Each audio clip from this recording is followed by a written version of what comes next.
Ada sebuah misteri di Florida setelah seorang ibu dua anak ditemukan tewas di dalam freezer di sebuah toko diskon terkenal. Saya akan membahas semua yang kita ketahui tentang kematian Helen Garay Sanchez dan perkembangan penyelidikannya. Saya Anjanette Televi, ini Crime Fix. 想不到你的$1 di seluruh Amerika Serikat. No, kamu bisa masuk, ambil barang seharga $1 seperempat, lalu keluar. Tapi pada hari Minggu, itu 14 Desember, seorang karyawan masuk ke toko untuk membukanya bagi para pembeli dan dia menemukan seorang wanita sudah meninggal di dalam freezer toko itu. Ini terjadi di Little Havana, Miami, tepatnya di toko di Southwest 8th Street. CBS News melaporkan bahwa petugas pengirim terdengar melalui pemindai polisi mengatakan pelapor menemukan seorang wanita telanjang di pendingin toko. Saya sudah sering mendengar banyak panggilan melalui pemindai polisi selama bertahun-tahun. Kadang semuanya terdengar seperti latar belakang. Tapi yang satu itu benar-benar langsung menarik perhatian. Saat polis tiba, mereka menemukan seorang wanita bernama Dr. Helen Garay Sanchez di dalam freezer toko. Ia tampaknya sedang berkunjung ke Miami dan berasal dari Nicaragua. Polisi mengatakan wanita berusia 32 tahun itu masuk ke toko tepat sebelum waktu tutup pada Sabtu malam dan pergi ke area khusus karyawan. Dan disitulah dia tampaknya masuk ke dalam freezer. Esok paginya seorang karyawan menemukan tubuhnya di freezer.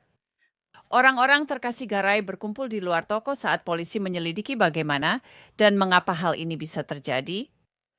Seorang juru bicara untuk Dollar Tree merilis pernyataan berikut. Pernyataannya berbunyi, "Kami mengetahui insiden tragis ini dan doa kami menyertai para korban, keluarga, dan orang-orang terkasih mereka.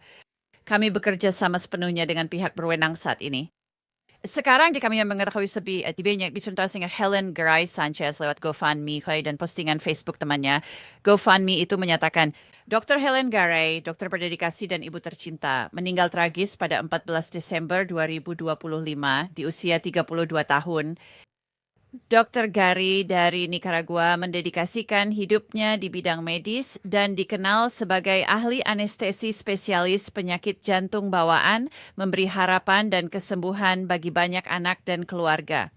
Belas kasih, keahlian, dan komitmennya menyelamatkan nyawa anak muda telah menjadi ciri karier dan karakternya. Di luar profesi, ia adalah ibu penyayang bagi dua anak di Nicaragua yang menjadi pusat hidupnya. Kehangatan cintanya pada keluarga akan selalu dikenang. Dr. Helen Garay wafat akibat kecelakaan tragis di luar negeri. Keluarganya sangat ingin membawa beliau pulang ke Nicaragua agar mendapat pemakaman layak dan dikelilingi orang tercinta. Bantu bawa beliau pulang. Syukurlah saat ini kau sedang menggalang dana untuk menutupi biaya pemulangan, transportasi, dan layanan pemakaman di Nicaragua. Setiap sumbangan, berapapun jumlahnya, membantu menghormati hidup dan warisannya, serta mendukung anak-anaknya di masa sulit ini. Dan dukungan Anda selama masa sulit ini. Keluarga dan teman-teman menyebutnya kecelakaan tragis. Polisi menyatakan ke media lokal tidak menduga tindakan kriminal dalam kematian Helen Garay, namun penyelidikan masih berlangsung. Namun seorang teman Garay juga menulis tentangnya di Facebook dalam bahasa Spanyol. Kami sudah menerjemahkannya untuk Anda. Andrea Tamaro Campos menulis, teman saya Helen Garay meninggal di Miami pada tanggal 14 Desember tahun ini. Dia meninggal di dalam freezer Dollar Tree dan kematiannya masih dalam penyelidikan. Helen adalah graduate sains semisfera UNA and Lyon. Saya kuliah hukum, dia kedokteran. Sebenarnya Helen adalah satu-satunya spesialis anestesiologi untuk kardiopati bawaan di Nicaragua, satu-satunya. Hanya saya yang punya spesialisasi itu di negara ini dan saya bangga mengatakannya. Terakhir kali saya melihatnya pada 29 November di saat perjalanan menyenangkan ke Lyon. Dalam sama petulis sorry, kaya melakukannya, kaya menjadi teman kita sekamar lagi.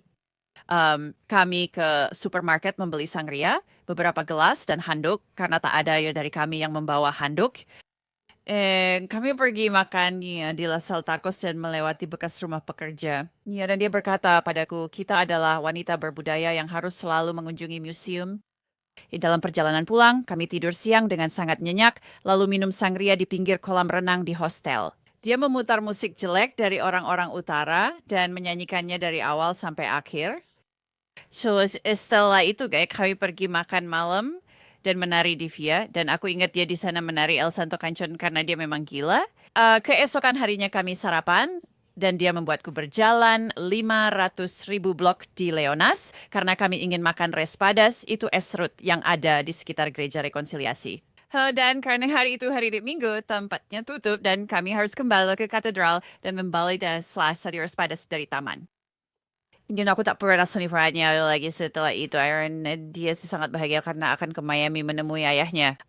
Dalam rekaman suara terakhir yang dia kirim tanggal 9 Desember, dia bilang ayahnya mengingatkannya padaku karena sama-sama memakai minyak kelapa dan mencium aroma yang sama. Yang lucu adalah di antara kami berdua, kami saling memanggil Dear Diary karena di antara kami berdua ada banyak kepercayaan.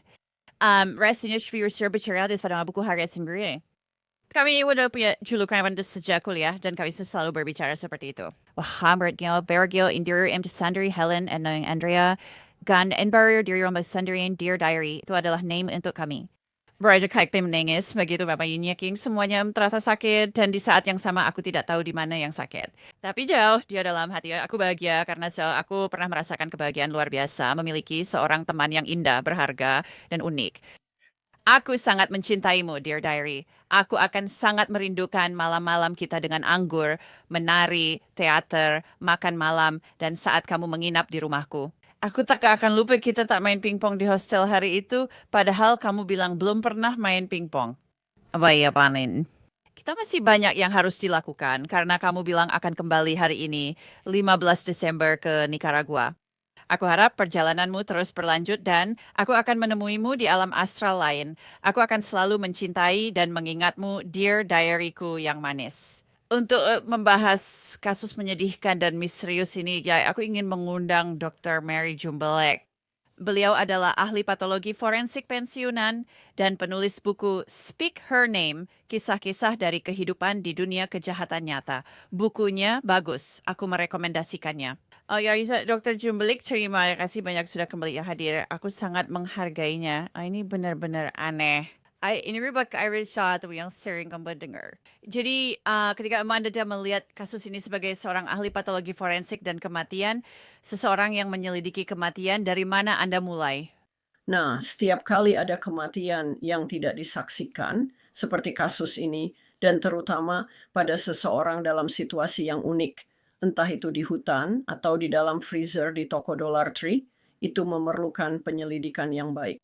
Muli semua yang terjadi sembilan jasad dari semua non-ladat selain itu proses identifikasi jasad, melakukan autopsi dan pemeriksaan toksikologi.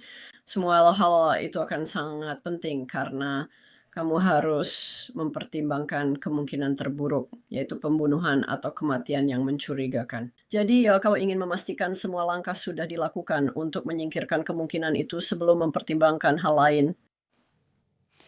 Kamu tahu, menurut CBS News, laporan itu disiarkan melalui pemindai polisi bahwa pelapor menemukan seorang wanita telanjang di dalam freezer. Just, kamu tahu, Dr. Gare tidak masuk ke toko ini tanpa pakaian. Jadi apa yang sebenarnya terjadi? Menurut kita, apa yang mungkin terjadi di sana? Tepat. Jadi pertanyaan pertama yang terlintas adalah di mana pakaiannya? Apakah pakaian itu ada di sekitar sini, di dalam atau luar freezer? Sudah dicari tapi belum ditemukan. Itu akan menjadi poin penting. Kecil orang mengalami hipotermia aja dalam keadaan alami di lingkungan yang dingin, mereka cenderung secara paradoks melepas pakaian mereka. Itu terdengar sangat aneh, tetapi semakin dingin tubuhmu, itu menipu otakmu, dan kamu benar-benar mulai melepas pakaianmu, dan itu membuat hipotermia terjadi lebih cepat. Satu hal yang sangat membuat Yosan Saranki, kamu tahu sih, kamu bilang info ke media sangat sedih di saksian, dan nanti saya memang berdoa. Tapi dari laporan, kamu tahu, semua artikel berita tentang ini, dari apa yang dikatakan polisi, sepertinya para pegawai memang melihat dia masuk ke toko malam sebelumnya. Mereka melihat dia masuk. Dia tak membeli apapun, jadi memang ada yang melihatnya masuk toko. Sudah suatu saat tokonya tutup ya, kamu tahu biasanya para pegawai memastikan tidak ada orang di dalam toko sebelum mereka menutupnya. Itu kalau dia ada di dalam freezer, mungkin saja mereka tidak memeriksa freezer dan mereka tidak tahu dia ada di sana, tapi entah bagaimana dia masih ada di dalam toko setelah jam tutup. Aku jadi bertanya-tanya, apakah dia sengaja masuk ke freezer itu? Apakah dia masuk lalu terjebak di sana? Maksudku, kebanyakan freezer kamu tahu punya mekanisme supaya kamu bisa keluar di freezer komersial seperti itu kan? Maksudku ini benar-benar membuatku bingung. Apakah kamu pernah melihat kasus di mana seseorang masuk ke dalam freezer lalu tidak bisa keluar? Ya, maksudku ada begitu banyak pertanyaan seperti yang kamu tunjukkan di tempat kejadian perkara misalnya, bukan hanya pernyataan saksi, tapi apakah ada kamera? Apakah mereka benar-benar merekam saat dia masuk? Jam berapa tepatnya itu? Ya, apakah mereka punya kamera lain yang merekam keberadaannya di tempat lain di toko sebelum dia ditemukan keesokan paginya? Jadi semestinya itu akan disertai oleh polisi yang dapat ispiri rekaman kamera dan pernyataan saksi.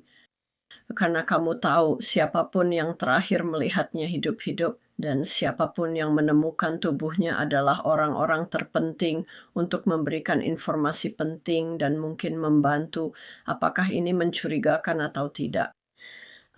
Kedua, apakah dia pernah ke toko itu dan udah mengenalnya? Apakah dia tahu ada freezer di bagian belakang? Apakah dia pernah ke toko Dollar Tree lain sehingga dia mungkin tahu tata letaknya? Kita tidak tahu itu. Saya belum tentu paham. Kamu tahu bahwa akan ada freezer walk-in di bagian belakang area terbatas untuk karyawan. Tapi ternyata dia mungkin tahu tentang itu, dan kalau dia tidak tahu, maka lagi-lagi itu menimbulkan pertanyaan yang mencurigakan. Dan pakaian itu sangat penting di sini karena apakah dia melepas pakaiannya sendiri atau tidak. Polisi Miami tempat Given itu dia tidak menduga ada tindakan kriminal di sini. Kita juga belum tahu apakah dia mungkin sedang di bawah pengaruh zat tertentu. Kita benar-benar belum tahu. Banyak pertanyaan di sini. Right. Dia seorang dokter, ahli anestesi, wanita yang cerdas. Kita tidak bisa langsung berasumsi bahwa itu berarti dia tidak mungkin memiliki masalah penyalahgunaan zat atau mungkin masalah kesehatan mental. Sebenarnya ada banyak hal yang bisa saja terjadi di sini. Jadi, kamu tahu itu adalah pertanyaan kunci. Apa yang sebenarnya terjadi padanya? Benar-benar semua ada autopsi psikologis jika kamu mau dari almarhum. Jadi memahami pola pikir mereka, berbicara dengan anggota keluarga tentang apa yang terjadi dalam beberapa hari atau minggu sebelum kejadian ini sangatlah penting. Apakah Cime punya riwayat penyalahgunaan zat atau resep obat yang pernah dia miliki atau akses yang dia punya ke obat-obatan penenang tertentu, yang sangat menyingkirkan kemungkinan aspek pembunuhan terlebih dahulu. Kamu tuh juga harus mendalami kesehatan mentalnya, apa yang dia nurse atau lakuin sebelum kejadian ini. Inilah kita tahu pada ada sesuatu yang benar-benar menekannya atau yang secara emosional membuatnya trauma yang mungkin terjadi 1 atau 2 hari sebelumnya. Dan apakah perjalanan ini adalah perjalanan yang biasa datang ke Amerika Serikat? Apakah ini hanya kunjungan liburan ke keluarga atau ada alasan lain? Dan kami tidak tahu informasi latar belakang itu. Ya, masih banyak pertanyaan di luar sana. Banyak hal yang belum kita ketahui saat ini. Yang kita tahu dia adalah ibu dari 2 anak yang sangat menyedihkan karena sekarang ada 2 anak yang harus kehilangan ibunya. Dari sudut pandang autopsi, meskipun saya tidak suka membahas hal yang mengerikan, tapi itu adalah fakta. Dalam penyelidikan kematian, tubuhnya akan disimpan di dalam freezer. Jadi semua bukti apapun itu, tubuhnya akan tetap terjaga. Bisa dibilang Benar. Ya, kamu tahu. Kamu tahu, itu akan sulit. Kamu tahu, karena dia berada dalam keadaan yang agak beku. Tapi kemudian dia akan mencair. Dan kemudian masih akan terlihat bekas atau memar atau goresan. atau apapun yang mungkin telah dilakukan padanya. Luka apapun yang mungkin terjadi masih bisa terlihat di tubuhnya, jadi kemungkinan besar autopsi lengkap akan dilakukan dengan sangat teliti dari kepala sampai kaki, depan dan belakang tubuhnya, serta menggunakan rontgen untuk menunjukkan adanya proyektil. Kamu tahu, peluru. Jadi luka tusukan, luka, pencekikan, pemukulan, semuanya seharusnya bisa dilihat oleh pemeriksa medis. Tapi hal-hal yang halus mungkin tidak mudah terlihat. Dan itu akan membutuhkan, kamu tahu, pemeriksaan yang lebih mendalam, evaluasi yang lebih hati-hati oleh pemeriksa medis yang aku yakin akan mereka lakukan di Miami. Mhm. Menurutmu, berapa lama waktu yang dibutuhkan untuk autopsi sebenarnya? Maksudku, apakah bukan untuk terdengar menyeramkan lagi, tapi apakah tubuhnya harus dicairkan dulu sebelum autopsi fisik bisa dilakukan? Ya, maksudku, aku tidak tahu suhu freezer ini apakah seperti freezer rumah tangga biasa atau lebih dingin lagi. Tapi akan butuh waktu berjam-jam agar tubuh mencapai suhu ruangan normal supaya bisa bekerja pada kulit dan tubuhnya. Dan itu akan menambah waktu dan durasi autopsi, kamu tahu. Kamu juga perlu mempertimbangkan aspek toksikologinya. Benar. Apakah pembekuan sama sekali memengaruhi hasil toksikologi? Menurut saya model itu akan membantu memperlambat metabolisme dan proses penguraian.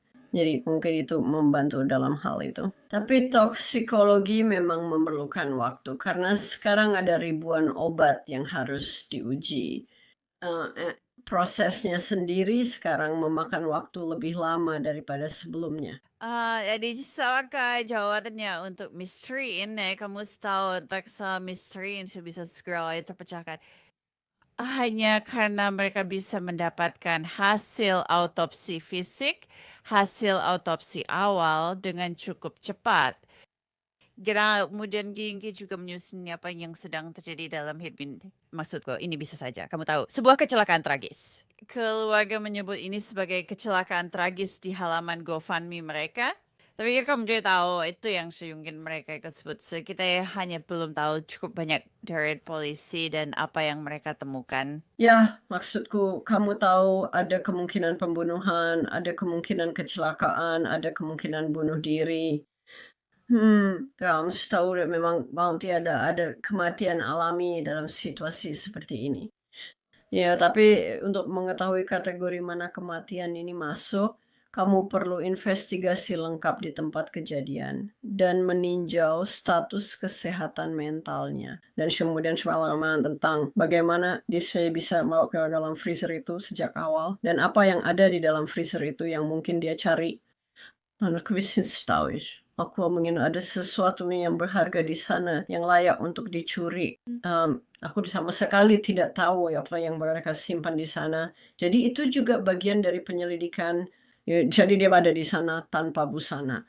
Sekarang kalau pakaiannya ada tepat di sebelahnya, kamu bisa bilang mungkin dia masuk ke sana untuk mengambil sesuatu. Pintunya tertutup di belakang, aku tidak tahu fitur keamanannya. Tidak ada yang tahu dia ada di sana dan sekarang dia terjebak di dalam dan dia semakin kedinginan.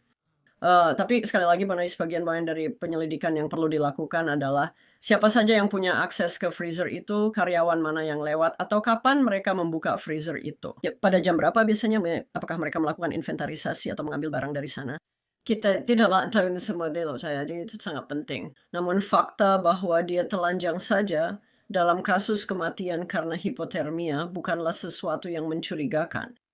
Karena itu yang orang lakukan. Mereka merasa semakin dingin lalu mereka melepas pakaian mereka. Pertanyaannya adalah mengapa dia tidak bisa keluar dari freezer secara sukarela? Dan itulah pertanyaan besarnya di sini.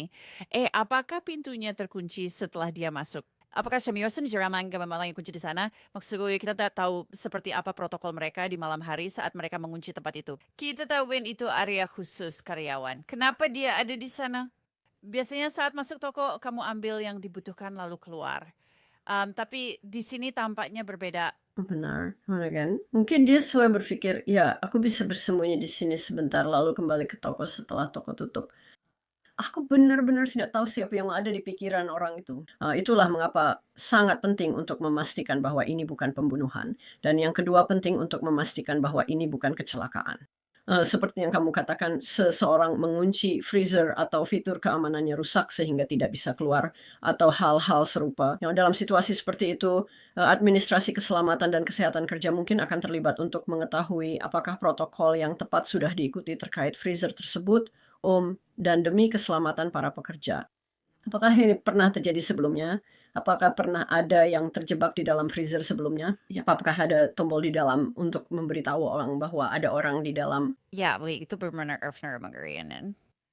Kami akan terus memantau hasil penyelidikan. Mary Jembelik, terima kasih atas waktunya. Terima kasih banyak. Polisi Miami kembali menyatakan tidak menduga adanya tindakan kriminal dalam kasus ini. Kami akan memberikan pembaruan saat kesimpulan penyelidikan dirilis. Itu saja untuk episode Crime Fix kali ini. Sting Anggenette Levy, terima kasih sudah bersama saya. Sampai jumpa lain waktu.